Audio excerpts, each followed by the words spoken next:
यदि हम basics of biology की बात करें तो सबसे पहले हम बायोलॉजी की बात करते हैं कि बायोलॉजी क्या होती है। तो बायोलॉजी हम बोलते हैं कि study of life and living organism. क्या होती है कि study of life, study of life and living organism. ठीक है, ये क्या है, एक तरह से हम बायोलॉजी बोलेंगे। ठीक है, बायोलॉजी के लिए क्या बोलेंगे कि हम बेसिक स्टडी ऑफ लाइफ, जीवन का अध्ययन और जीवन से संबंधित जो भी हमारे जीवित ऑर्गेनिज्म हैं, प्राणी हैं, उन सभी का जो अध्ययन होगा हम उसको क्या बोलेंगे, बायोलॉजी बोलेंगे। जैसे उनका इवोल्यूशन कैसे हुआ, उनकी उत्पत्ति कैसे हुई, उनमें धीरे धीरे डेवलपमेंट कैसे हुई, उनकी वृद्धि कैसे होती है, उनका डिस्ट्रीब्यूशन क्या है, ठीक है, उनका रिप्रोडक्शन कैसे होता है, ये सारी चीज़ें हम किसमें पढ़ेंगे, बायोलॉजी के अंतर्गत पढ़ते हैं। अगर हम बायोलॉजी की बात करें तो सबसे पहले लाइफ की बात करते हैं। अगर लाइफ की बात करें तो लाइफ क्या होती है कि एक सबसे छोटी जो इकाई होती है हम उसको बोलते हैं कोशिका। क्या बोलते हैं, सेल। सेल क्या होती है, जीवन की यूनिट ऑफ लाइफ होती है। ठीक है, जीवन की सबसे छोटी इकाई, सबसे सूक्ष्म जो इकाई होगी जीवन की, वो क्या होती है, सेल। सेल अगर प्लांट में पाई जाती है तो उसको हम प्लांट सेल बोलेंगे। अगर एनिमल की बात करते हैं तो हम उसको एनिमल सेल बोलते हैं। ठीक है, दोनों में थोड़े से डिफरेंस है, सेल वॉल का डिफरेंस है और क्लोरोप्लास्ट का डिफरेंस होता है, और कुछ राइबोसोम्स का, इस तरह से थोड़े थोड़े से डिफरेंसेस होते हैं। ठीक है, लेकिन अगर बेसिक बात करें हम सेल की, तो सेल क्या हो जाएगी कि the structural and functional unit of life.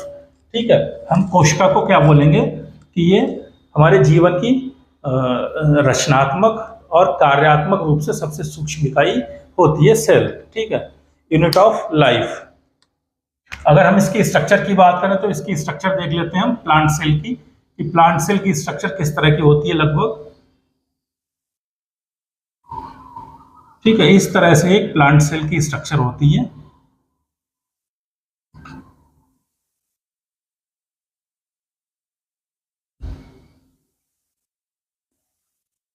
ये बेसिक स्ट्रक्चर ऑफ किसकी है, सेल की, या प्लांट सेल हम जिसको बोलेंगे। बाहर क्या होती है, हमारी सेल वॉल होती है।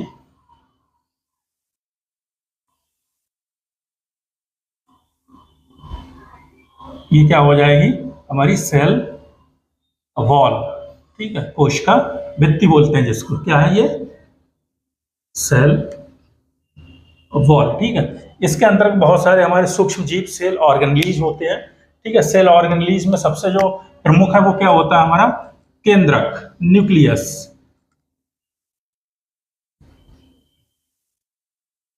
न्यूक्लियस या केंद्रक सबसे ज्यादा इंपॉर्टेंट जो रोल प्ले करता है हमारा कोशिका में, वो यही केंद्रक होता है। ठीक है, इस केंद्रक में बहुत सारे क्रोमैटिन फाइबर्स होते हैं, न्यूक्लियोलस होती है। ठीक है, एक न्यूक्लियोलस होगी और एक क्रोमैटिन फाइबर्स होते हैं। ठीक है, फाइबर धागे जैसी संरचना होती है, इसको क्या बोलते हैं, chromatin, chromatin fibres. Chromatin fibres, और ये क्या हो जाएगी, न्यूक्लियोलस।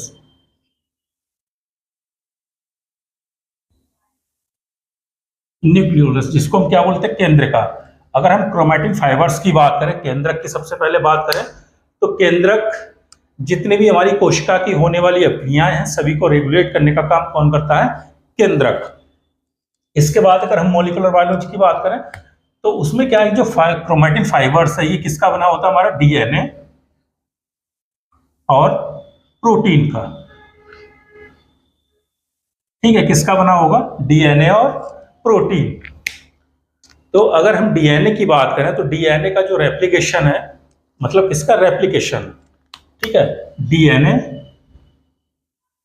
रेप्लिकेशन। तो जो डीएनए रेप्लिकेशन है तो वो कहाँ होगा, हमारे केंद्रक में होगा। ठीक है, केंद्रक में क्या होता है, हमारा डीएनए रेप्लिकेशन, मतलब एक डीएनए से दूसरा डीएनए का किस तरह से निर्माण होता है, ये हमारा किस में होगा, केंद्रक में होगा। ठीक है, इसके बहुत सारे मॉडल दिए थे, डिस्पर्सिव था, एक सेमी कंजर्वेटिव था वॉटसन एंड क्रिक का। तो वो सेमी कंजर्वेटिव जो मॉडल है वो सब सर्वमान्य है, तो उसी के माध्यम से एक डीएनए से दो डीएनए का फॉर्मेशन होता है। ठीक है, इसी में यही जो क्रोमैटिन फाइबर्स हैं, यही क्रोमैटिन फाइबर्स कंडेंस होकर कौन सी मेटाफेज फेज में, सेल डिवीजन की जो फेज होती है कौन सी, मेटाफेज। मेटाफेज जो फेज होगी उसी में यही क्रोमैटिन फाइबर्स किस तरह का फॉर्म करते हैं, हमारा क्रोमोजोम्स बनाते हैं। ठीक है, इस तरह से ये क्या होते हैं, हमारे क्रोमोजोम्स होते हैं। ये आर्म्स हो जाएंगे या क्रोमैटिड्स जिनको बोलते हैं, ये क्या हो जाएंगे हमारे क्रोमैटिड्स।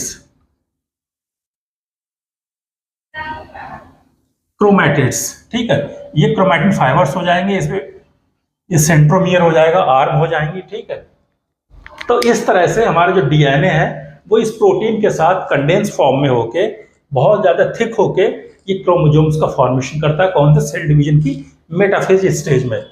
ठीक है, केंद्रक में बहुत सारे न्यूक्लियर पोर होते हैं। ठीक है, केंद्रक छिद्र जिनको बोलते हैं, जिनसे जो मॉलिक्यूल्स जो सोल्यूशन है, ठीक है, बाहर क्या होगा साइटोप्लाज्म और अंदर क्या होगा हमारा न्यूक्लियोप्लाज्म या केंद्रक द्रव्य, और बाहर क्या होगा हमारा कोशिका द्रव्य। तो इनका जो आदान प्रदान होता है वो इन्हीं जो न्यूक्लियर पोर होंगे इन्हीं से होता है। ठीक है, न्यूक्लियर पोर कॉम्प्लेक्स होता है, इसमें चैनल्स होते हैं इस केंद्रक में, उनका हम विस्तृत अध्ययन करेंगे बाद में धीरे धीरे। ठीक है, तो केंद्रक में मेन चीजें क्या हो गई, हमारा क्रोमैटिन फाइबर्स हो गए जिसमें डीएनए प्रोटीन होती है, और यही जो क्रोमैटिन फाइबर्स हैं यही मेटाफेज फेज में सेल डिवीजन की कोशिका का जो विभाजन होता है उस फेज में ये हमारे क्रोमोजोम्स का फॉर्मेशन करते हैं। ये क्या है हमारा क्रोमोजोम, इसको क्या बोलेंगे, क्रोमोजोम्स बोलते हैं। ठीक है, और ये तो क्या हो जाएंगे क्रोमैटिड्स हो जाएंगे, जो इसकी आर होंगी, एक क्रोमोजोम में दो क्रोमैटिड्स होते हैं। इसके बाद अगर हम बात करें माइटोकॉन्ड्रिया की, ठीक है, माइटोकॉन्ड्रिया क्या होता है, एक अलग सेल ऑर्गेनेलिज होता है। ठीक है, माइटोकॉन्ड्रिया इस तरह की स्ट्रक्चर होती है। ठीक है, और सेम इसमें क्या होती है, एंडोप्लाज्मिक रेटिकुलम अटैच रहती हैं इसमें, हमारे केंद्रक में न्यूक्लियर मेम्ब्रेन में जो केंद्रक झिल्ली है इससे क्या रहता है हमारा एंडोप्लाज्मिक रेटिकुलम। इनके बारे में बात करें, इनमें एक में राइबोसोम्स होते हैं और दूसरे में स्मूथ होती है, इसमें कोई भी किसी भी तरह के पार्टिकल्स नहीं पाए जाते। सबसे पहले अगर हम इस माइटोकॉन्ड्रिया की बात करें तो ये माइटोकॉन्ड्रिया की स्ट्रक्चर किस तरह की होती है लगभग देख लेते हैं। माइटोकॉन्ड्रिया की स्ट्रक्चर बाहर एक आउटर लेयर होती है, ठीक है, अंदर एक, ये क्या हो जाएगी आउटर मेम्ब्रेन या लेयर। ठीक है, आउटर मेम्ब्रेन या आउटर लेयर, और अंदर क्या हो जाएगी इनर मेम्ब्रेन। इस तरह की फॉर्मेशन होती है इनर मेम्ब्रेन की, ये क्या हो जाएगी इनर मेम्ब्रेन। ठीक है, इसी इनर मेम्ब्रेन में अंदर क्या होगा, ये मैट्रिक्स होगा, ये क्या है हमारा मैट्रिक्स। ठीक है, अगर हम इस माइटोकॉन्ड्रिया की बात करें तो माइटोकॉन्ड्रिया को क्या बोलते हैं, power house of the cell. ठीक है, इसी में जो ऊर्जा का निर्माण होता है वो इसी माइटोकॉन्ड्रिया में ही होता है। ठीक है, आउटर मेम्ब्रेन, इनर मेम्ब्रेन की जो अंदर मैट्रिक्स की तरफ ये जो फोल्डेड होती है उसको हम क्या बोलते हैं, क्रेस्टी बोलते हैं।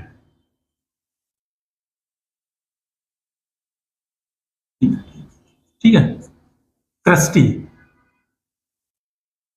तो क्रेस्टी क्या होता है कि जो मैट्रिक्स की साइड में जो फोल्ड होते हैं इनर मेम्ब्रेन के उसको हम क्या बोलते हैं, क्रेस्टी। और इसी क्रेस्टी पे हमारे पार्टिकल्स होते हैं, कौन से, इसी क्रेस्टी में कौन से पार्टिकल्स होते हैं, F0 F1 पार्टिकल्स।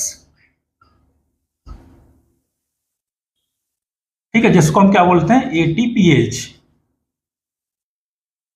ATPase का मतलब ऐसा एक एंजाइम का नाम है जो कि हमारा एटीपी का फॉर्मेशन करता है। ठीक है, ये किसका करेगा फॉर्मेशन, एटीपी का। और एटीपी क्या है, एक फॉस्फेट रिच कंपाउंड्स है, ठीक है, जो कि हमारे एनर्जी के लिए रिस्पॉन्सिबल होता है। तो इसीलिए इसको क्या बोलते हैं हम कि ये power house of the cell. इसमें सिट्रिक एसिड साइकिल या TCA साइकिल का फॉर्म का चक्र इसमें चलता है। ठीक है, क्या चलता है, TCA साइकिल या फिर citric acid cycle. TCA cycle इसी में इसका फॉर्मेशन होता है। ठीक है, ठीक है, माइटोकॉन्ड्रिया हो गया। इसके बाद अगर हम इस एंडोप्लाज्मिक रेटिकुलम की बात करें, किसकी, ER की, ये क्या है हमारी ER एंडोप्लाज्मिक रेटिकुलम। तो ये एंडोप्लाज्मिक जो रेटिकुलम है, इसके दो काम होते हैं, ठीक है। एंडोप्लाज्मिक रेटिकुलम के क्या काम हो जाएंगे, एक तो हमारा प्रोटीन से संबंधित, जिसमें हमारे राइबोसोम्स होते हैं, उसमें हम प्रोटीन से इसको रिलेट करते हैं, ठीक है, जिसमें राइबोसोम्स होंगे। ये जो पार्टिकल्स हैं इनको क्या बोलते हैं हम, राइबोसोम्स। तो ये किसमें पार्टिसिपेट करते हैं, हमारा प्रोटीन से संबंधित रिएक्शंस में, ठीक है, प्रोटीन रिलेटेड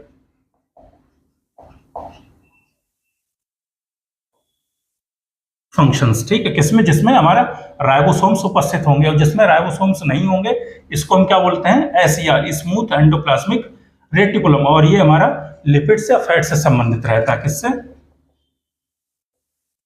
लिपिड्स से, ठीक है। इसके बाद एक जो इंपॉर्टेंट हमारा सेल ऑर्गेनेलीज है वो क्या है, अगर हम प्लांट सेल की बात कर रहे हैं तो प्लांट सेल की जो है वो होता है क्लोरोप्लास्ट। कौन सा, क्लोरोप्लास्ट, ठीक है। क्लोरोप्लास्ट की स्ट्रक्चर कुछ इस तरह की होती है, ठीक है। इसकी अगर अलग देखें क्लोरोप्लास्ट की स्ट्रक्चर तो किस तरह का, ये ग्रीन कलर का होता है पार्ट, ठीक है।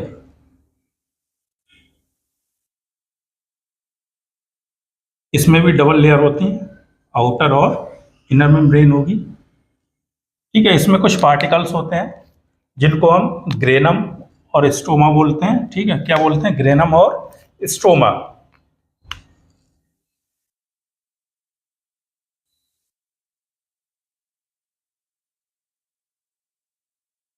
ये क्या हो जाएगा, थैलेकॉइड हो जाएंगे ये, इनको क्या बोलते हैं, थैलेकॉइड।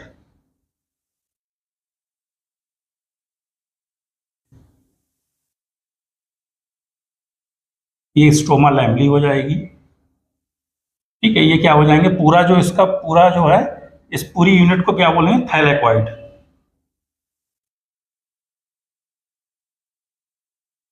ठीक है। क्या बोलते हैं, थैलेकॉइड। और ये जो सिंगल एक केवल जो है इसको क्या बोलते हैं, ग्रेनम, ठीक है। और ये जो बाकी दूसरा जो इसमें मैट्रिक्स होगा उसको हम क्या बोलते हैं, इस जो मैट्रिक्स होगा इसको क्या बोलेंगे, स्ट्रोमा, ठीक है। अगर हम क्लोरोप्लास्ट की बात करें तो क्लोरोप्लास्ट में क्या होता है, हमारा फोटोसिंथेसिस की रिएक्शन होती है, फोटोसिंथेसिस। फोटोसिंथेसिस की बात करें तो फोटोसिंथेसिस दो स्टेप में चलता है, ठीक है। एक लाइट रिएक्शन होती है, एक डार्क रिएक्शन होती है। जो लाइट रिएक्शन होती है वो एनर्जी को प्रोड्यूस करती है, ठीक है। और ये कहाँ होती है, हमारी इस ग्रेनम में होती है, ठीक है, या थैलेकॉइड मेम्ब्रेन्स में होती है। कौन सी, हमारी लाइट रिएक्शन, कौन सी, लाइट रिएक्शन। लाइट रिएक्शन कहाँ होगी, हमारी थैलेकॉइड्स में या फिर ग्रेनम में। और स्ट्रोमा में कौन सी होती है, डार्क रिएक्शन, ठीक है। डार्क रिएक्शन कहाँ होगी, हमारी स्ट्रोमा में, और इसी में हमारा स्टार्च का या फिर कार्बोहाइड्रेट्स का फॉर्मेशन होता है। तो ये नॉर्मल क्या हो गया, हमारा क्लोरोप्लास्ट हो गया, माइटोकॉन्ड्रिया हो गया, एंडोप्लाज्मिक रेटिकुलम हो गया, ठीक है। प्रोटीन से रिलेटेड जितने भी हमारे फंक्शंस होंगे वो हमारा राइबोसोम वाली, मतलब आर ई आर, ये क्या होती है, R E R, rough endoplasmic reticulum, ठीक है। रफ का मतलब इसमें राइबोसोम्स होंगे, ठीक है। क्या होंगे, राइबोसोम्स। और राइबोसोम्स का काम क्या होता है, प्रोटीन का संश्लेषण, प्रोटीन की सिंथेसिस, ठीक है। तो जिसमें भी ई आर में हमारे राइबोसोम्स होंगे वो प्रोटीन से संबंधित होगी, और जिसमें राइबोसोम्स नहीं होंगे वो हमारा लिपिड या फैट से संबंधित होगी। उनका ट्रांसपोर्टेशन करती है, ठीक है, उनको टारगेटिंग करती है, या पोस्ट लिपिड जो फॉर्मेशन होगा लिपिड का, जितने भी जिस तरह के हार्मोन का ट्रांसपोर्टेशन, वो सारा किससे संबंधित होगा, हमारा एसईआर से, स्मूथ एंडोप्लाज्मिक रेटिकुलम से।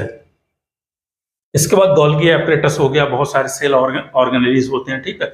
गोल्गी एपरेटस हो जाएगा, साइटोस्केलेटन हो जाएगा, लाइसोसोम्स हो जाएंगे, सेंट्रोसोम हो जाएंगे। तो ये सारी चीजें किसमें हो जाएंगी, हमारी सेल से संबंधित हो जाएंगी, इसके सेल ऑर्गेनेलीज, ठीक है। सेल वॉल हो जाएगी, सेंट्रोसोम, लाइसोसोम, ये सारी चीजें इसमें पाई जाएंगी। इसको हम क्या बोलते हैं, साइटोप्लाज्म, ठीक है। ये क्या हो जाएगा,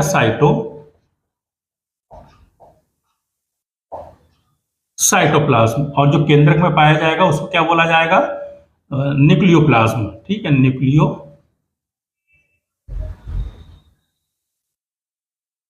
न्यूक्लियोप्लाज्म का मतलब केंद्रक द्रव्य।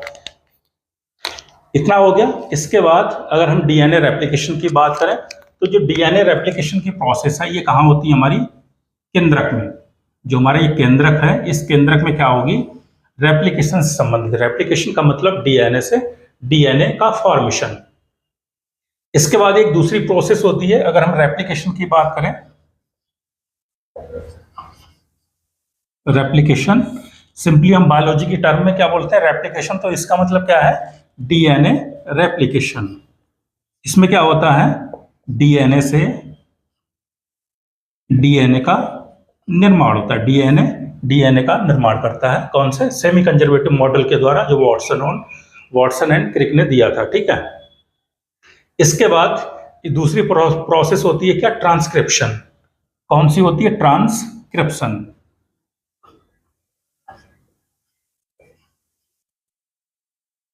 ट्रांसक्रिप्शन दूसरी प्रोसेस क्या होती है? डीएनए से हमारा आरएनए का फॉर्मेशन। इसको क्या बोलते हैं हम? ट्रांसक्रिप्शन। और ये कहाँ होती है? हमारा डीएनए कहाँ पाया जाएगा? ये क्रोमैटिन फाइबर्स के रूप में, केंद्रक में। तो इसी डीएनए से किसका फॉर्मेशन होता है? हमारा एचएनआरएनए का। किसका फॉर्मेशन होगा? एचएनआरएनए, ठीक है। एचएनआरएनए का मतलब हेट्रोजीनस आरएनए। क्या होगा? ये क्या है? Heterogeneous RNA. मतलब ये हमारा जो सबसे पहले जो आरएनए का निर्माण होगा, किससे? डीएनए से आरएनए का निर्माण, वो किसका होता है? HnRNA, heterogeneous RNA. फिर यही हेट्रोजीनस आरएनए इस जो केंद्रक में जो छिद्र होंगे, उन छिद्र के माध्यम से ये आता हमारा कहाँ? साइटोप्लाज्म में। और जब आता है तो इसमें बहुत सारे एंजाइम्स होते हैं, वो इस एचएनआरएनए को डाइजेस्ट करने की पावर रखते हैं, ठीक है। तो इसलिए इसमें प्रोसेसिंग होती है। क्या होती है? प्रोसेसिंग, ठीक है। प्रोसेसिंग में क्या होता है? एक होते हैं इंट्रॉन्स और दूसरे होते हैं एक्सॉन्स। तो ये इंट्रॉन्स और एक्सॉन्स क्या करते हैं? हमारा स्प्लाइसिंग के द्वारा निकल जाते हैं, ठीक है, इंट्रॉन्स। इसके बाद ये क्या बनता है? हमारा एमआरएनए। और एमआरएनए कहाँ आ जाता है? हमारा साइटोप्लाज्म में, ठीक है। एमआरएनए कहाँ आ जाएगा? हमारा साइटोप्लाज्म में। इतनी बात क्लियर हो गई कि एचएनआरएनए किससे बनता है? हमारा जो क्रोमैटिन फाइबर्स होंगे, जो डीएनए होंगे, उन डीएनए से एचएनआरएनए बनता है। और फिर एचएनआरएनए की प्रोसेसिंग होती है, ठीक है। प्रोसेसिंग में क्या होता है? एक कैप लगती है और एक टेल बनती है, ठीक है। कैप किसकी होती है? M7G। जो गुआनिन है उसकी 7th पोजीशन पे मिथाइल ग्रुप ऐड होता है, M, ठीक है। इसके बाद टेल एडेनिन पॉलीएटेल, ठीक है। एडेनिन की एक हमारी टेल इस एचएनआरएनए में लग जाती है और इंट्रॉन्स की स्प्लाइसिंग हो जाती है। इसके बाद इसका फॉर्मेशन होता है, ये होता है हमारा एमआरएनए। और इसी साइटोप्लाज्म में बहुत सारे टीआरएनए होते हैं, ठीक है। यहाँ राइबोसोमल आरएनए हो जाएगा, राइबोसोम्स में पाए जाने वाले, या फिर न्यूक्लियोलस में, ठीक है। राइबोसोम्स में क्या पाया जाएगा? हमारा राइबोसोमल आरएनए, ठीक है, राइबोसोमल आरएनए। तो टीआरएनए, आरआरएनए और एमआरएनए, ठीक है। अब ये तीनों कहाँ गए? साइटोप्लाज्म में। और यही क्या होगा? हमारा प्रोटीन का फॉर्मेशन होगा। और प्रोटीन के फॉर्मेशन को क्या बोलते हैं हम? इसी एमआरएनए से किसका फॉर्मेशन होगा? प्रोटीन का। और इसी प्रोटीन को हम क्या बोलते हैं? ट्रांसलेशन, ठीक है। क्या बोलेंगे?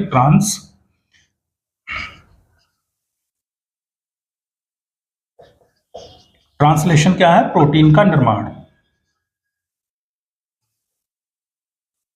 प्रोटीन का, ठीक है। ट्रांसलेशन प्रोटीन का, प्रोटीन फॉर्मेशन,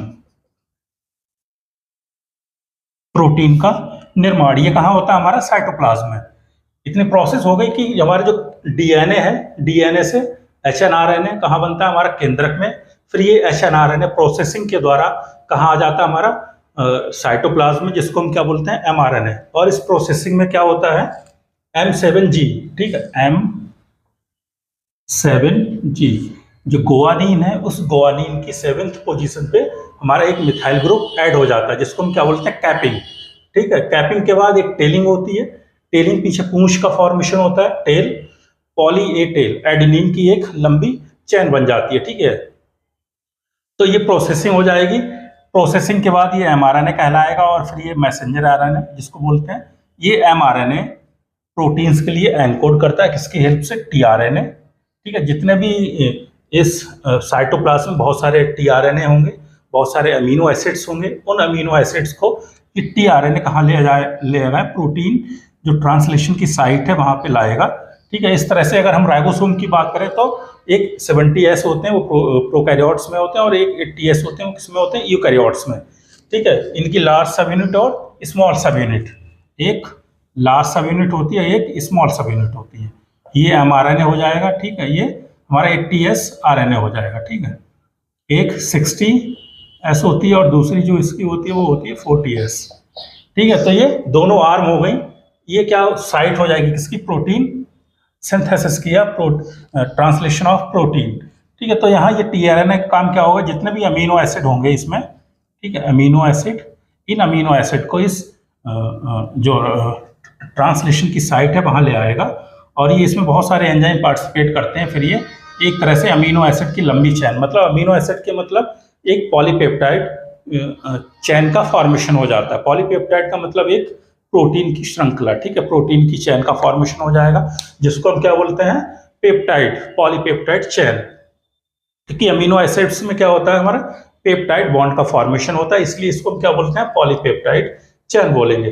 तो इस तरह से ये हम बेसिक्स बोल देंगे कि ये बायोलॉजी के बेसिक हैं। कि हम सबसे पहले बात करें बेसिक्स की, तो क्या है कि study of life and their living organism. ठीक है, जितने भी जीवित प्राणी हैं उनका अध्ययन, या फिर जीवन का अध्ययन क्या कहलाता है, हमारा बायोलॉजी कहलाएगा। और इससे सबसे जो छोटी इकाई है वो जीवन की, वो क्या होती है, सेल, कोशिका होती है। ठीक है, कोशिका अगर प्लांट में है, अगर हम प्लांट की बात करते हैं तो उसको हम प्लांट सेल बोलेंगे, अगर एनिमल की बात करते हैं तो हम उसको एनिमल सेल बोलेंगे, मतलब जंतु कोशिका। दोनों में बहुत कम डिफरेंस है, एक क्लोरोप्लास्ट का डिफरेंस है। ठीक है, और सेल वॉल का और छोटे छोटे से डिफरेंसेस होते हैं, लेकिन जितनी भी बायोलॉजिकल प्रोसेस है वो दोनों सेल्स में समान होती है, एक जैसी होती है। ठीक है, टीसी मतलब जितने भी मैट्रिक्स, मतलब माइटोकॉन्ड्रिया हो गई, वो भी सेम होगा। इसके बाद अगर हम एंडोप्लाज्मिक रेटिकुलम की बात करें, या फिर इस केंद्रक न्यूक्लियस की बात करें, साइटोप्लाज्म की बात करें, एमआरएनए की बात करें, प्रोटीन की बात करें, ठीक है, या फिर एमआरएनए के फॉर्मेशन की बात करें, या फिर हम ट्रांसलेशन या प्रोटीन के फॉर्मेशन की बात करें, सारी प्रोसेस जो हैं समान होती हैं। ठीक है, केवल जो हमारा क्लोरोप्लास्ट है ये एब्सेंट होगा एनिमल सेल में, और ये सेल वॉल एब्सेंट होगी।